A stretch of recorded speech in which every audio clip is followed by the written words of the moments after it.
ਅਗਲੀ ਖਬਰ ਦੇ ਵੱਲ ਵਧੀਏ ਸ਼ਰਮਾ ਜੀ, ਤੇ ਗੱਲ ਕਰੀਏ ਕੇਂਦਰੀ ਨੀਤੀ ਆਯੋਗ ਦੀ ਬੈਠਕ ਦੀ।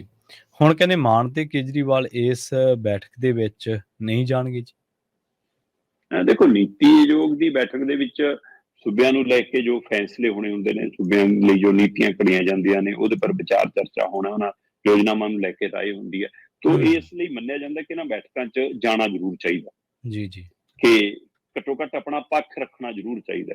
ਪਰ ਮੁੱਖ ਮੰਤਰੀ ਭਗਵੰਤ ਮਾਨ ਹੋਰੀ ਕਹਿੰਦੇ ਕਿ ਮੈਂ ਬਕਾਇਦਾ ਤੌਰ ਤੇ ਚਿੱਠੀ ਲਿਖਤੀ ਹੈ ਕੇਂਦਰ ਨੂੰ, ਮੈਂ ਜਵਾਬ ਲਿਖਤਾ ਕਿ ਅਸੀਂ ਤੁਹਾਡੀ ਇਸ ਬੈਠਕ ਸ਼ਾਮਲ ਨਹੀਂ ਹੋਵਾਂਗੇ। ਕਾਹਦੇ ਲਈ ਆਈਏ ਜਦੋਂ ਤੁਸੀਂ ਕੇਂਦਰੀ ਯੋਜਨਾਵਾਂ ਸਾਨੂੰ ਲਾਭ ਹੀ ਨਹੀਂ ਦੇਣਾ, ਜਦੋਂ ਸਾਡੇ ਬਣਦੇ ਹੱਕ ਸਾਨੂੰ ਫੰਡ ਹੀ ਨਹੀਂ ਦੇਣੇ, ਫਿਰ ਅਸੀਂ ਤੁਹਾਨੂੰ ਜੈ ਜੈਕਾਰ ਕਰਨ, ਤੁਹਾਨੂੰ ਸਲੂਟ ਕਰਨ, ਤੁਹਾਡੀ ਬੈਠਕਾਂ 'ਚ ਹਾਜ਼ਰੀ ਭਰਨ ਕਾਹਨੂੰ ਆਈਏ, ਸ਼ਕਲਾਂ ਦਿਖਾਉਣ ਕਾਹਨੂੰ ਆਈਏ।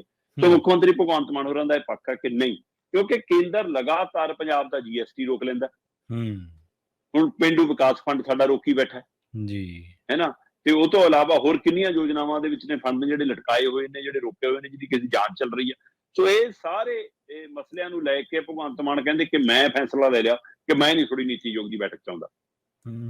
ਸੋ ਉਧਰ ਵਿਰੋਧੀ ਧਿਰ ਕਹਿੰਦੇ ਨਹੀਂ ਨਹੀਂ ਜੀ, ਇਹ ਤਾਂ ਟਾਲਾ ਵੱਟ ਰਹੇ ਨੇ, ਇਹ ਤਾਂ ਕਿਨਾਰਾ ਕਰ ਰਹੇ ਨੇ ਕਿ ਪੰਜਾਬ ਦੀ ਗੱਲ ਨਾ ਕਰਨੀ ਪਵੇ, ਪੰਜਾਬ ਦੇ ਮੁੱਦੇ ਤੇ ਉੱਥੇ ਖੜਨਾ ਚਾਹੀਦਾ, ਉੱਥੇ ਬੈਠਕ 'ਚ ਬੋਲਣਾ ਚਾਹੀਦਾ ਸਗਾ ਤੇ, ਜਿਹਨੂੰ ਜਾ ਕੇ ਪੂਰਾ ਮੀਡੀਆ ਦੇਖੇ, ਪੂਰੇ ਦੇਸ਼ ਦੇਖਣ, ਹੋਰ ਲੋਕਾਂ 'ਚ, ਹੋਰ ਸੂਬਿਆਂ 'ਚ ਵੀ ਜਾਣ ਆਵੇ ਜਿਹਨਾਂ ਧੱਕਾ ਹੋ ਰਿਹਾ, ਕਹਿੰਦੇ ਉੱਥੇ ਜਾਣਾ ਚਾਹੀਦਾ। ਉਹਨਾਂ ਦਾ ਪੱਖ ਇਹ ਹੈ। ਹੁਣ ਸਰਕਾਰ ਦੀ ਰਾਏ ਆਪਣੀ ਹੈ ਜੀ, ਪਤਾ ਨਹੀਂ ਜੀ ਇਹ ਮੁੱਖ ਮੰਤਰੀ ਭਗਵੰਤ ਮਾਨ ਉਹਨਾਂ ਦਾ ਨਿੱਜੀ ਫੈਸਲਾ ਕਿ ਇਹ ਸਿਰਫ ਪੰਜਾਬ ਦੇ ਫਿਕਰਮੰਦੀ 'ਚੋਂ ਫੈਸਲਾ ਹੈ, ਕਿ ਪੰਜਾਬ ਦੇ ਫੰਡਾਂ ਦਾ ਮਸਲਾ ਹੈ, ਧੱਕੇ ਦਾ ਮਸਲਾ ਹੈ। ਜੇ ਇਹ ਮਸਲਾ ਸੀ ਤਾਂ ਪਹਿਲਾਂ ਵੀ ਕਿੰਨੀ ਵਾਰ ਰੋਕਿਆ ਰਿਹਾ, ਤਾਂ ਅਕਾਲੀਆਂ ਤੋਂ, ਕਾਂਗਰਸੀਆਂ ਤੋਂ, ਚੰਨੀ ਤੋਂ ਚੱਲਦਾ ਆ ਰਿਹਾ ਵਰਤਾਰਾ ਸੀ, ਪਹਿਲੀ ਬੈਠਕ 'ਚ ਸਟੈਂਡ ਲੈ ਲੈਂਦੇ।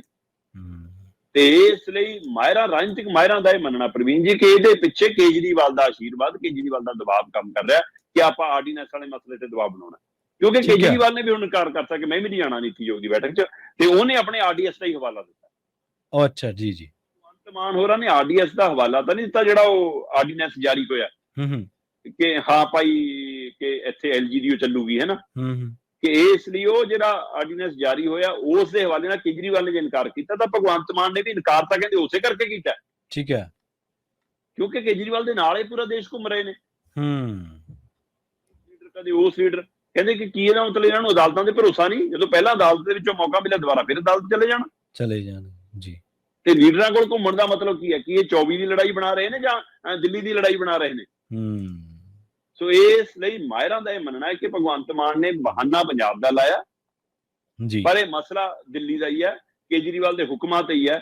ਪਰ ਜੋ ਵੀ ਹੋਵੇ, ਇੱਕ ਪਾਸੇ ਕੇਂਦਰ ਦਾ ਧੱਕਾ ਉਜਾਗਰ ਹੋ ਰਿਹਾ ਕਿ ਕੇਂਦਰ ਇੱਕ ਲੋਕਤੰਤਰਕ ਚੁਣੀ ਹੋਈ ਸਰਕਾਰ ਨੂੰ ਉਸ ਅਨੁਸਾਰ ਕੰਮ ਨਹੀਂ ਕਰਦੇ ਰਿਹਾ। ਬੇਸ਼ੱਕ ਕੇਜਰੀਵਾਲ ਦੇ ਸਟੈਂਡ ਸਮੇਂ-ਸਮੇਂ ਬਦਲਦੇ ਰਹੇ ਨੇ, ਕਦੇ ਉਹ ਮੋਦੀ ਜੀ ਦੇ ਹੱਕ 'ਚ, ਕਦੇ ਪੱਖ 'ਚ, ਇਸੇ ਲੋਕਤੰਤਰਕ ਹਵਾਲੇ ਨਾਲ ਧਾਰਾ 370 ਜੰਮੂ ਕਸ਼ਮੀਰ ਤੇ ਲੇਹ ਲਦਾਖ ਨੂੰ ਤੋੜਨ ਦੇ ਮਾਮਲੇ 'ਚ ਉਸ ਸਮੇਂ ਉਹਨਾਂ ਨੂੰ ਸਾਰਾ ਕੁਝ ਠੀਕ ਲੱਗਦਾ ਸੀ, ਹੁਣ ਆਪਣੀ ਵਾਰ ਨੂੰ ਗਲਤ ਲੱਗਦਾ।